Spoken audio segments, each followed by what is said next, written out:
Well, hello, Shepherd. Pastor Jeremy coming at you here on the interwebs. I'm excited to talk to you. There's been a question that many of you have had now that we've seen the government opening things up and the ever changing requirements. We've seen political back and forth about whether churches can gather or not in person. And some of you have been asking the very valid question of when will we be able to gather together in our building for worship again? And on Sunday mornings, that's still a few weeks away. But we have a new opportunity in our home service. Our home service is a Wednesday night service, and it was originally designed to be kind of a testing ground for new and innovative ideas. Who would have ever thought that worshiping in person would be a new and innovative idea? But starting June 3rd, we are looking forward to starting our home series as an in-person worship service outside at 6:30 p.m. and at 8 o'clock p.m. Two service options so that we can accommodate as many people as possible. Now I want to pause. I want to recognize that many of you may be in a position where you are not comfortable or safe to gather for in-person worship. And I want you to know that we care about that and that we are still one church body. And so we will be live streaming those services and want your engagement and participation. You can see from our online services that we've been working hard to create an engaging service and one that is participatory. That's a value of ours as a worship team, that we value participation over production. And so we will be streaming those online. For those of you who are safe and feel comfortable, who want to gather in worship together again, we'll be outside starting at 6:30 and then again at 8, beginning Wednesday, June 3rd. There will be some requirements, and these requirements are for your safety and everyone's safety. And I want to pause. One of the big reasons why we aren't just jumping back into worship like some other churches, worshiping in person, is that we would never want to become a vector for spreading of COVID-19. We would never want, because someone gathered here and we weren't necessarily as safe as possible, we never want someone to take that virus and then distribute it to someone who could be harmed.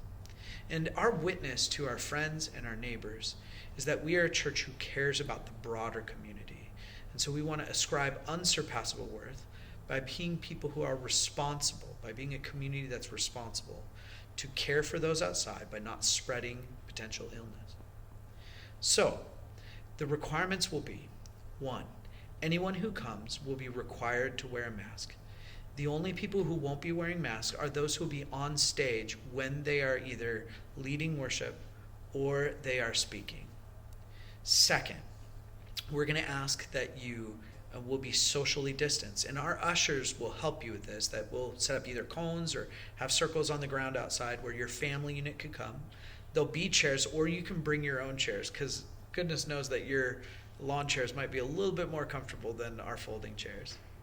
And then we're also going to have a touch-free service. So we aren't going to pass anything.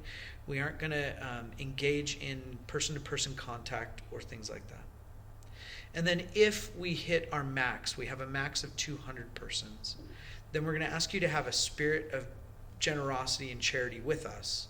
And you're going to either wait for the next service or worship online with us.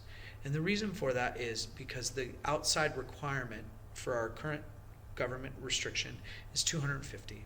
And so we want to be safe at 200 and make sure that we spread everyone out appropriately. Now, I'm excited to get together and worship again in person.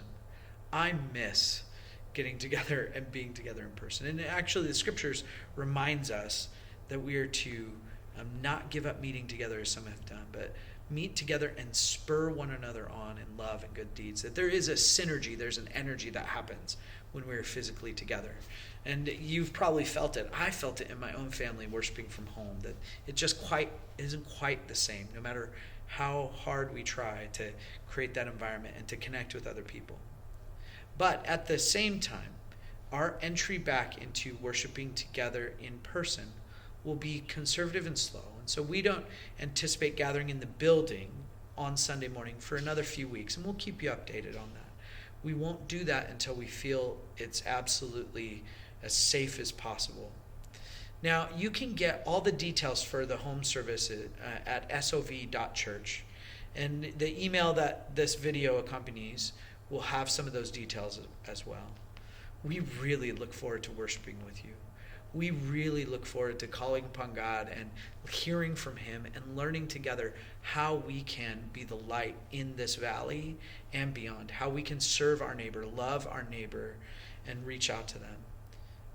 But we need to make sure with each step that we do so communicating care to each other, communicating in kindness, and being for our neighbors.